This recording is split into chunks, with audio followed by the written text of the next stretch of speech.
10th class students be like? అబ్బని ఒక పని అయిపోయిందిరా మంచిగా 10th క్లాస్ ఎగ్జామ్స్ అయిపోయినాయి సెట్. అవునరా మనకు పొద్దుగా లేచి 9 నుంచి 5 దాకా బల్లెన ఉండు తప్పింది. పోకపోతే ఇంట్లో పొట్టు పొట్టు తిట్టుడులు, బల్లె సార్లు మేడలు తిట్టుళ్ళు ఇవన్నీ ఉండనే ఉండయి మనకి. మీకెక్కడి రా డైరెక్ట్ కాలేజు ఒక్కరోజు 2 రోజులు ఇంటికాడ ఉన్నాయేం కాదు. డైరెక్ట్ బండి వేసుకొని పోదాం కాలేజ్.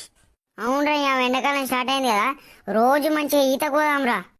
మొన్నటి దాకా పోతేనేమో 10th క్లాస్ ఎగ్జామ్స్ పెట్టుకుని ఏమి ఈతకు పోతారా, ఎగ్జామ్స్ పెట్టుకుని ఏమి ఈతకు పోతారా అనేటోళ్ళు. ఇప్పుడు ఎవడేమనర్రా. ఏ డైరెక్ట్ మనోళ్ళందరికీ ఎప్పుడు రేపంచలు రోజు పోదామని ఈతకు. సెట్ స్కూల్ అయితే అయిపోయింది అవ్వ సెట్ మనకు. నేనైతే 12కి వండుకొని మంచిగా పొద్దుగాల 10కి లేస్తారా. నేను కూడా కంతేరా మంచిగా మెత్తగా 3 పూటలు తింటా, పొద్దుగాల 10-12కి లేస్తా.